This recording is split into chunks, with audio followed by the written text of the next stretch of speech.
Roger, climb Angels 25. Authenticate Golf Whiskey. Zulu. Copy clearance. Taxi. Back clear taxi and take off runway 36. Roger that, runway 36.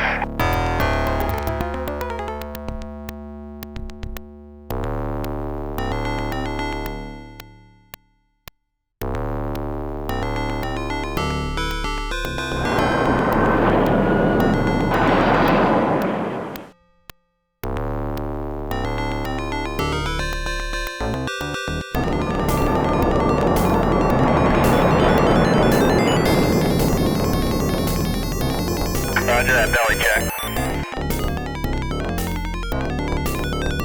Yeah, Bats on station. Bats hot.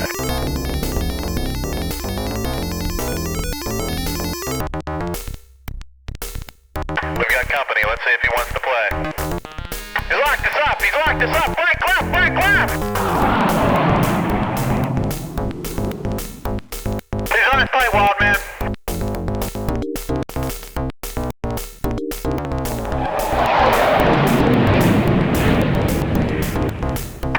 Hit the brake!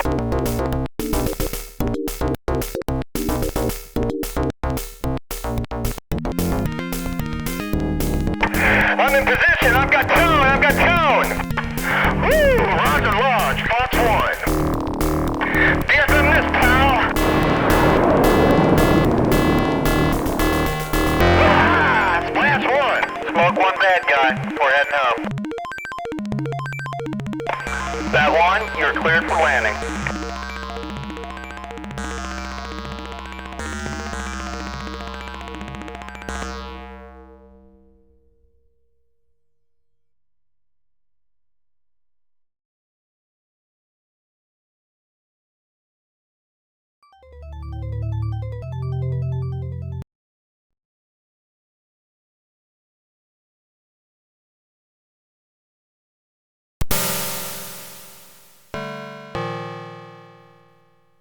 For thousands of years, eagles have commanded the sky with their grace, agility, and strength.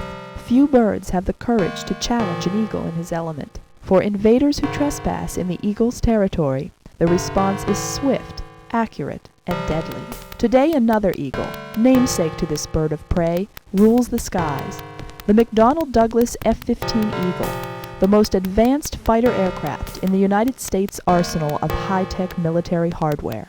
The F-15's origin can be traced back to the aftermath of the Korean War, where Soviet MiG-15 fighters dominated the U.S. Air Force's slow-moving B-29s.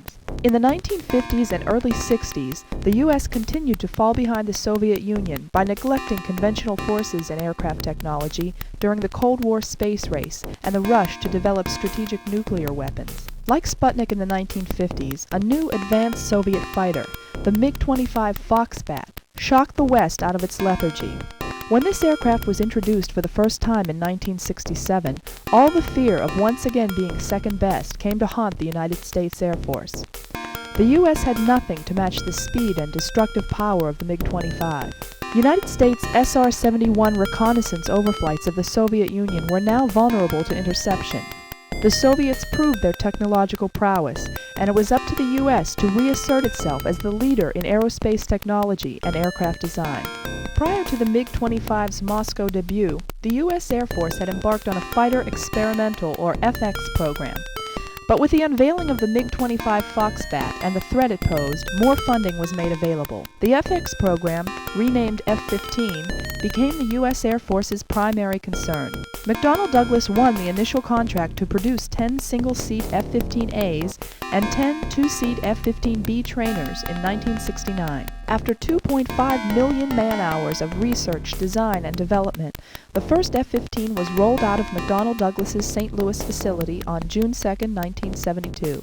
The maiden flight of the $30 million F-15 was flown on July 27, 1972 by Irving Burroughs, McDonnell Douglas's project pilot. In 1974, the first operational F-15s went to the 58th Tactical Training Wing, stationed at Luke Air Force Base in Arizona. Less than 2 years later, on January 9, 1976, the first Tactical Fighter Wing at Langley Air Force Base received its first fully operational aircraft.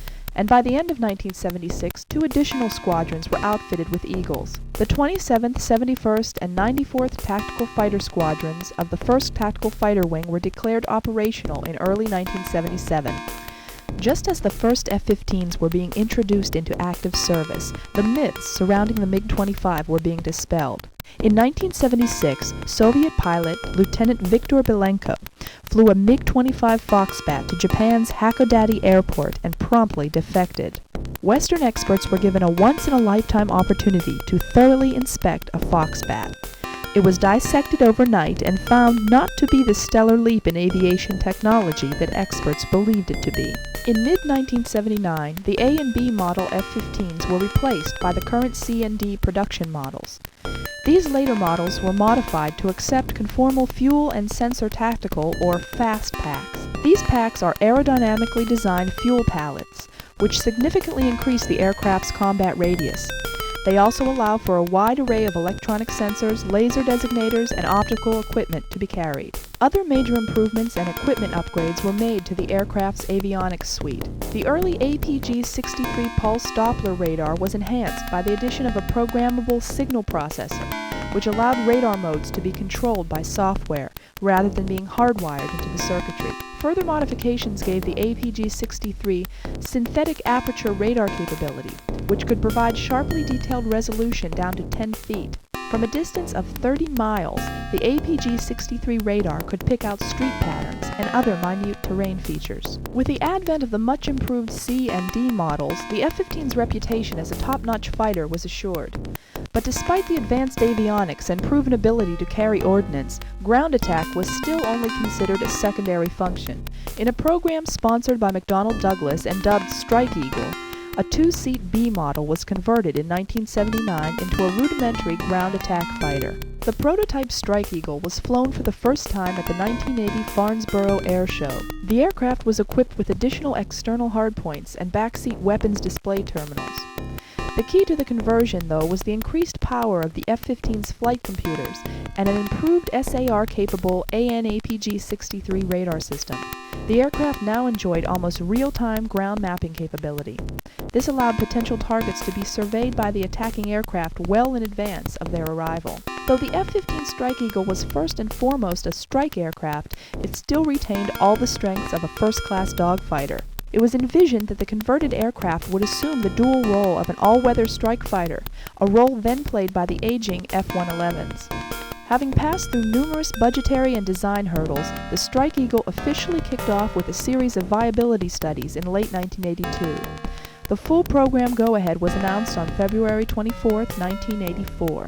The F-15 Strike Eagle is a revolutionary aircraft dedicated to precision ground strike missions. Affectionately known as Mudhead by its crews, the F-15E strikes at low altitudes and has a second seat installed for a weapons system officer, or WISO. The addition of a backseat weapons system officer gave the aircraft an unmatched capability to deliver ordnance. In its alternate role, that of a fighter, the F-15 has proven to be an excellent air-to-air platform.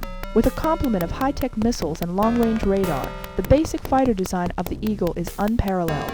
The F-15s can be outfitted with a variety of high-tech weaponry for both strike missions and air-to-air combat.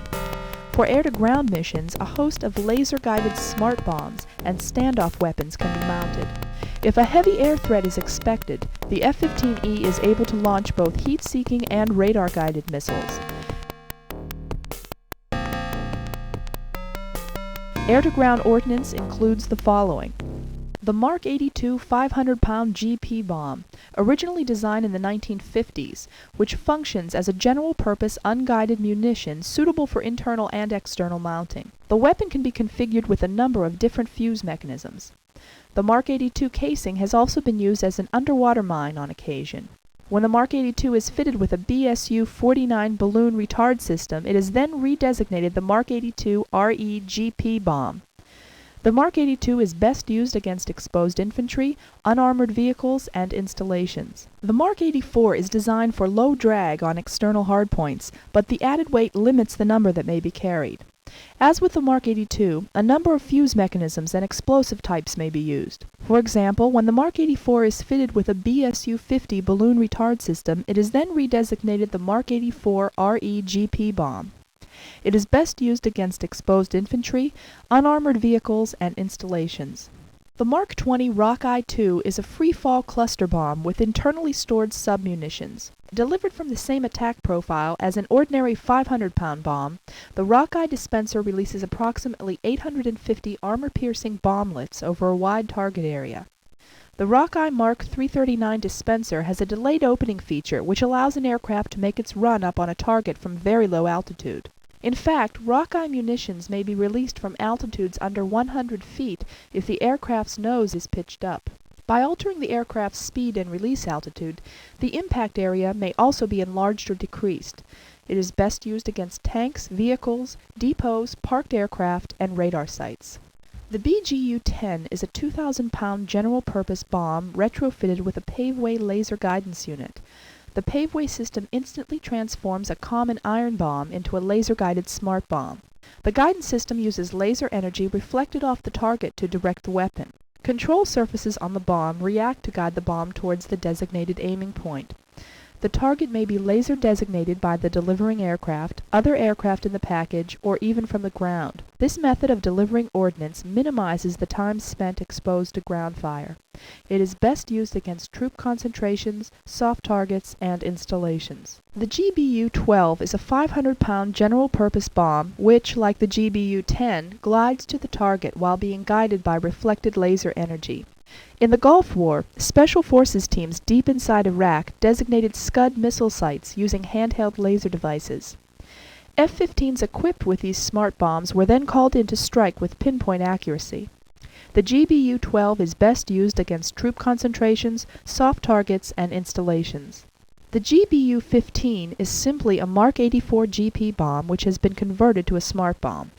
The difference is the guidance system, which is attached to the Mark 84 casing and uses either TV optics or thermal infrared. The system allows the delivering aircraft to launch without first achieving a target lock.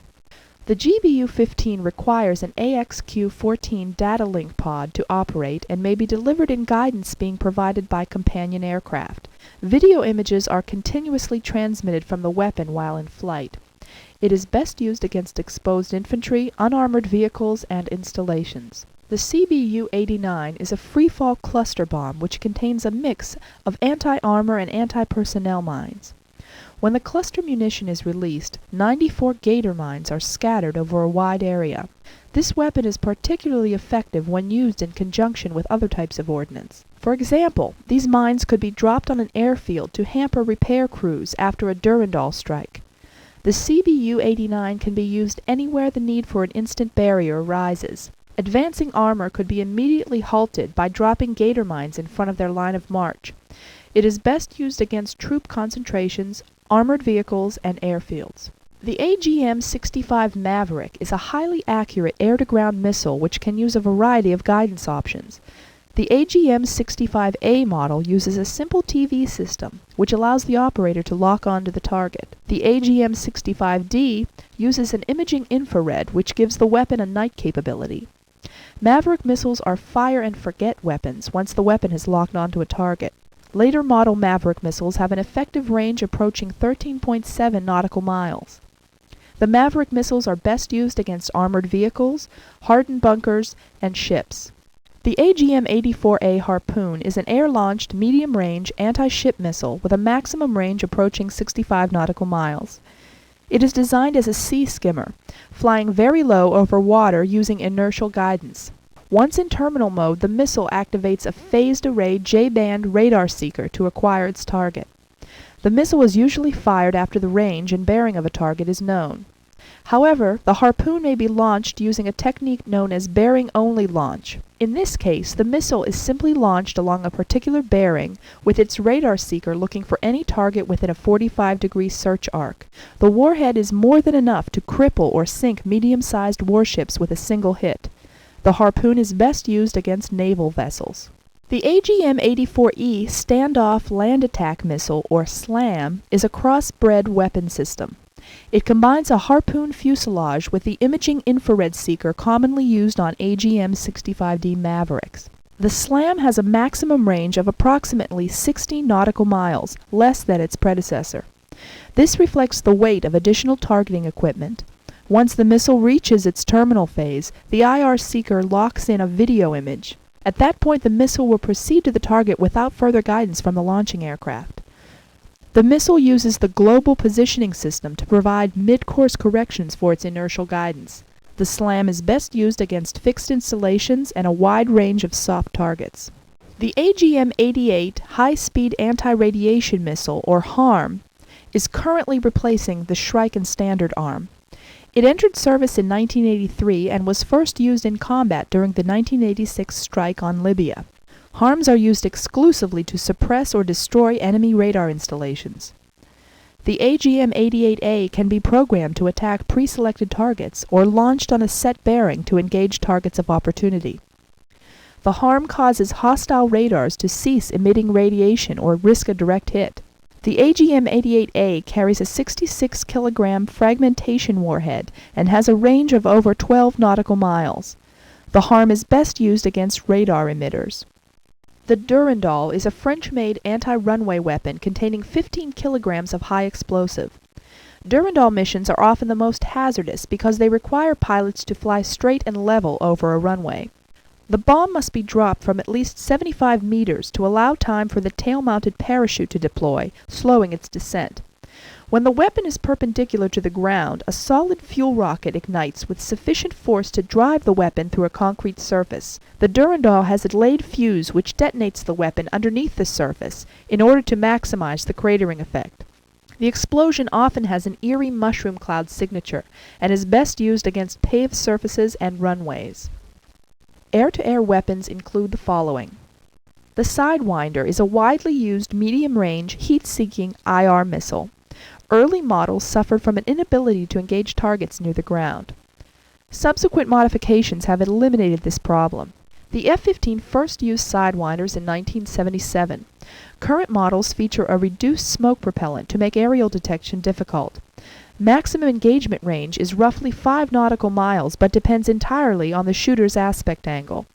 The AIM-7 Sparrow is a radar-guided air-to-air missile with a range of 17 nautical miles. The firing aircraft must obtain a radar lock on the target prior to firing. Once a target is locked, the shooter must keep the target within his radar envelope or the missile will go ballistic. The missile features an onboard processor, which can be programmed to combat the effects of target ECM. The U.S. Air Force and Navy are expected to acquire an inventory of 17,000 Sparrows until the AMRAAM comes into full production. During the Gulf War, Sparrow kills outnumbered those made by Sidewinders by a ratio of 4-to-1. The AIM-120A Advanced Medium-Range Air-to-Air Missile, or AMRAAM, began development in 1975. It is designed to replace the Sparrow on F-15s. The missile features a low smoke propellant and is expected to have a maximum head-on target aspect range of 28 nautical miles. The AMRAAM warhead weighs approximately 22 kilograms and contains an active radar proximity fuse. Production began in the late 1980s at around 180 missiles per year. The AIM-120A is a fire-and-forget missile. Once launched, it needs no further guidance from the firing aircraft. The missile has an active homing radar in its nose cone. The F-15E is equipped with a 6-barreled Gatling-type gun made by General Electric. The 20mm Vulcan has a sustained rate of fire approaching 6,000 rounds per minute. Normally, the F-15E carries just over 500 rounds of 20mm ammunition.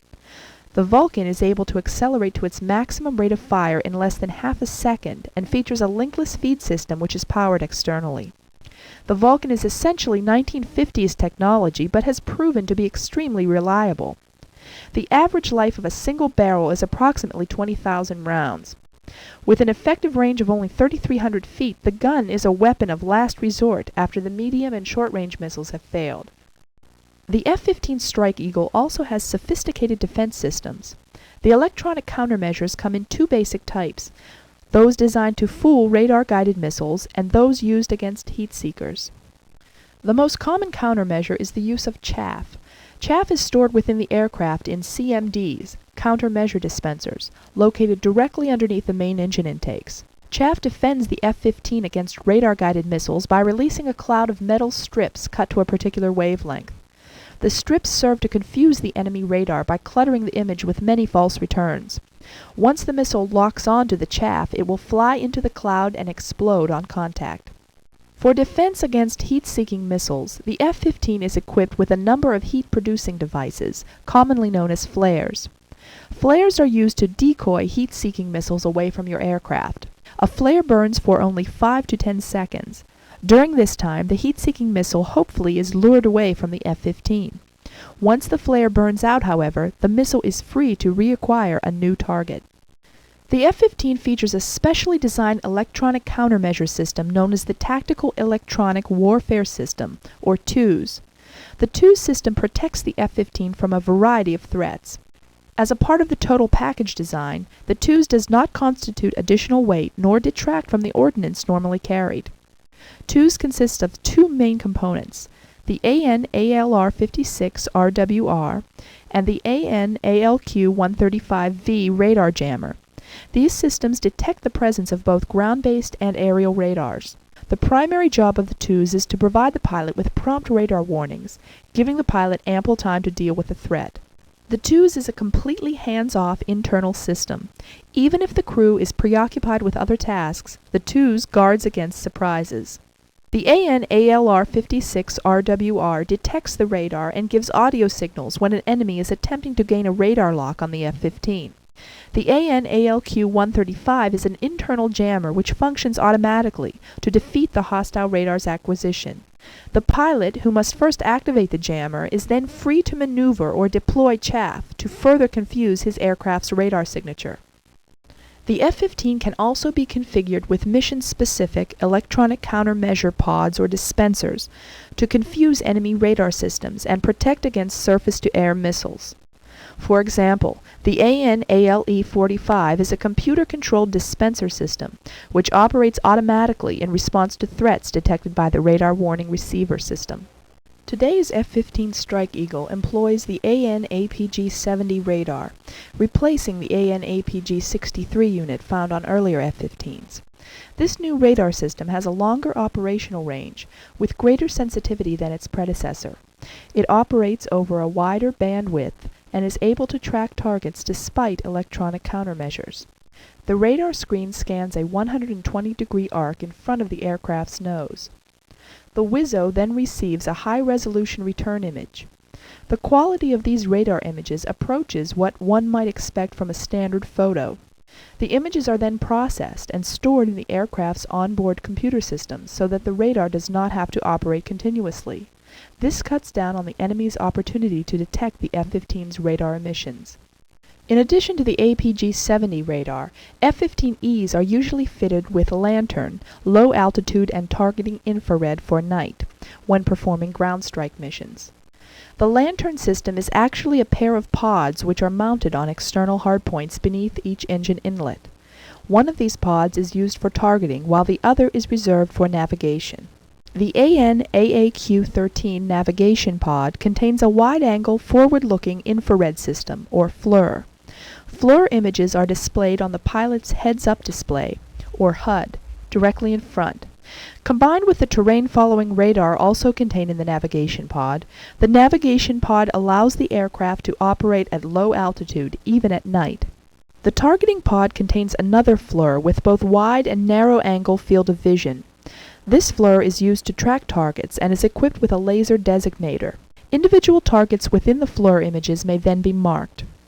Using information passed on by the targeting FLIR, fire-and-forget weapons may be launched, or smart bombs guided to their target by lasers. The Eagle's dominance as a fighter began in the early 1980s, but it wasn't until the Gulf War in 1991 that F-15s would be given an opportunity to display their awesome air-to-ground prowess in combat.